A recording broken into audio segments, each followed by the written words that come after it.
On tonight's broadcast, Final Four, how USC women's basketball team was welcomed back home after advancing to the Final Four round of the national championship. I can honestly say, this does not get old. It really doesn't get old. Also, how former students are continuing the legacy of one beloved professor, and students working the masters. Could this help or hurt their college career? Carolina News starts now. Live from the capital city, Carolina News brings you your news first. With breaking news and in-depth reporting. Up-to-the-minute weather. And all your sports news and highlights. It's all here, now, on Carolina News.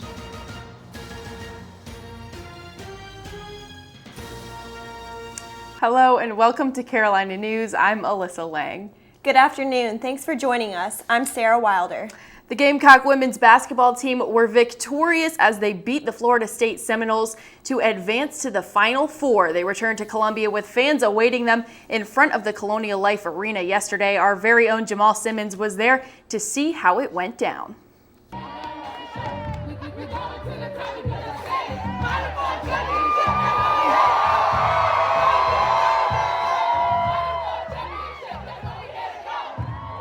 The Lady Gamecocks returned to Columbia with fans welcoming them back. Fans showed up with posters, brought their flags, and of course, they brought their rally towels. The coaches and players spoke to the fans about how much they've meant to them throughout this entire season. We want to thank you so much for all the support that you've given us throughout this entire year. Just thank you. Thank you for the whole season, creating a home court advantage for us. Thank you for allowing us to lead the nation in attendance this year. Thank you for making the Colonial Life Arena the hardest gym to play in the nation. So we appreciate you more than you'll know, and as much as you admire us, we admire you as well. So thank you very much, and we hope to see you on Tampa. Tina Roy was so excited to be back home, she even spit a few bars on stage.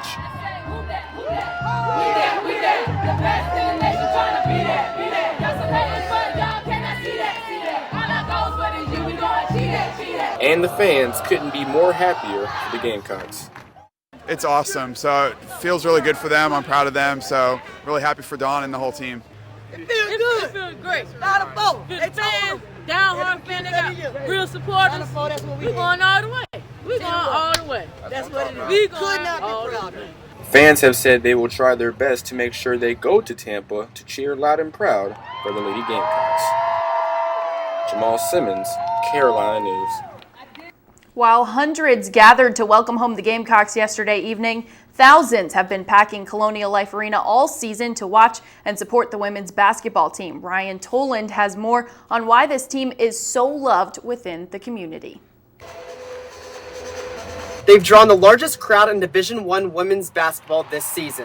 I may have missed one game in the 2 years I've been here, and then I've traveled to Greensboro and Duke and Athens to watch them play, so I'd say I'm a pretty big fan. On average, just a little over 11,500 fans packed Colonial Life Arena each game this season to cheer on their Gamecocks. The team has been the community's backbone and surprisingly has attracted many men to the games as well. They're really fun to watch. They don't play like you think women play. They play very close to the men's style game, and it's enjoyable.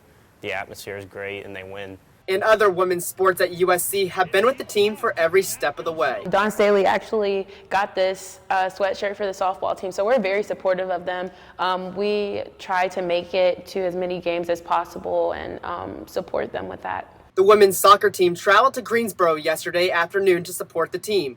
Some even made signs. With the success of the basketball team, other women's sports hope it leads to more fan support for them as well. Because women's basketball has gotten so much attention, we're kind of like, hey, there's a softball game tonight too, come on, come support, other women's sports. But we definitely feed off of the energy and the attention that women's basketball gets. And with their success on the court, the Gamecocks have certainly brought a community together as one. Ryan Toland, Carolina News.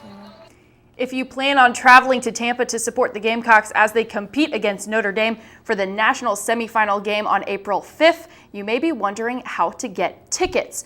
The university says Gamecock Club members, women's basketball season ticket holders, and staff will receive an email with information on how they should request their tickets. All other fans should contact the ticket office at O'Malley Arena at 813-301-2500 or visit the NCAA website. Coming into the studio this morning, it was feeling a little breezy out. Our Ashley Spivey is outside now to give us a look at the weather. Ashley, how is it out there? It's a little windy out here on Main Street. This morning we were seeing some scattered showers, but those have stopped. Temperatures are still low, so make sure to keep your jackets out. Tomorrow and Wednesday we're going to see some really nice temperatures. The sun's going to be out, and on Thursday we're going to be seeing some rain coming in. So I'll let you know more about that coming up later on. A minor earthquake struck in Barnwell County last night. Officials received no reports of damage or injuries.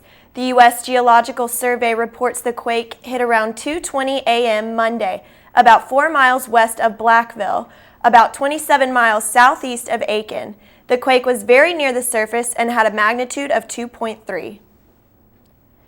The investigation into the crash of Germanwings Flight 9225 has not yet found evidence of the motivations behind co-pilot Andreas Lubitz, who is believed to have crashed the plane.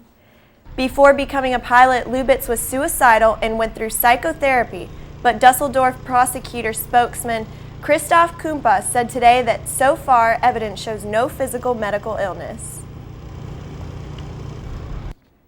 We have not found anything in the surrounding, be it personal or his family or his professional surrounding, that is giving us any hints that enable us to say anything about his motivation.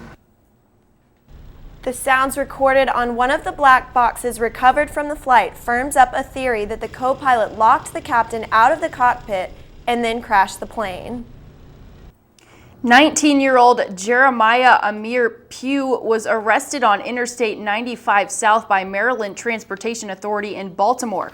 Pugh was wanted for his involvement in the murder of 17-year-old Eric Washington. Washington was shot and killed on March 15th at T.S. Martin Park here in Columbia. First Sergeant Glenn McGuire with the MDTA says Pugh was a passenger in a car that was pulled over for a headlight violation. Inside the car, police found guns, marijuana, and prescription drugs. The search continues for a gunman in the West Columbia shooting. 2 men were shot Sunday night on Dubs Avenue. They were taken to the hospital, but their conditions have not yet been released. Detectives are working to identify the gunman and investigate the motive behind the shooting. Anyone with information regarding the shooting is asked to contact the Lexington County Sheriff's Department. 117 roosters and 1 duck was captured in a cockfighting bus Saturday night in Wallace, South Carolina. The roosters suffered injuries such as head trauma, broken legs, bleeding from their nose and ears, as well as multiple stabs covering their bodies. The Carolina Waterfowl Rescue Organization is asking for help from the community to help buy food and medical supplies for the injured birds. The suspect in a shooting that left 7 Florida spring breakers injured appeared via video before a judge Sunday. Authorities say David Daniels drove nearly 150 miles to Panama City Beach, opening fire on a crowd Friday night. The 22-year-old is charged with 7 counts of attempted murder. In the end, the judge decided to set Daniels' bond at over $500,000. Daniels, who is from Mobile, Alabama, has a record of gambling, drug charges, and probation violations. His next court date is April 21st. The loss of University of South Carolina professor Raja Fayyad, who was shot and killed in February, left a void in the hearts of many in the Carolina community. O'Shea Robinson takes us to the scene outside the Public Health Research Center on that tragic day and tells us how a few of his former students are pushing to finish his research.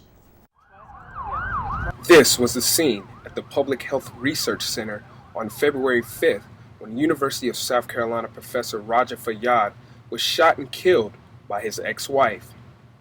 But nearly 2 months after the tragedy, the legacy of the beloved professor lives on through students who knew him best. We are continuing his project. We are submitting his papers because it was just brilliant. The ideas were great. Arpit Saxena, a doctoral student at the university, is just one of 4 students involved in the efforts to further the professor's colon cancer research. His research examines the impact of diet, exercise, and obesity on inflammatory bowel disease and colon cancer, and more importantly, how to better treat it. Alex Suyenis says he worked closely with Fayyad for a couple of years on developing a drug to help treat colon cancer. He has spent the last several weeks testing the drug on mice and hopes to someday make a positive impact with his developments. Since Dr. Fayyad was an MD, his dream, and one thing that we always talked about that he wanted to do, was eventually bring this drug to human trials. A fulfillment of a dream that he feels he owes him. It's exactly what he would have wanted. People who know Dr. Fayyad would say that if he were here right now and he were telling us what to do in the situation, he'd say, "So what? Keep going." Suyenis has dedicated countless hours to ensure the professor's work was not in vain, but at times he finds himself struggling to deal with the loss. It's empty. To pick one word, it's empty.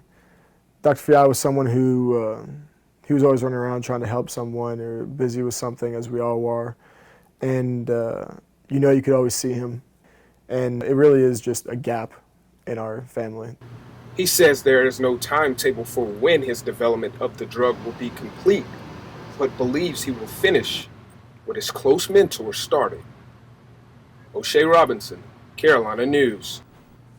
According to Suyenis, Fayyad and a former colleague worked closely to create the drug while living in Lebanon.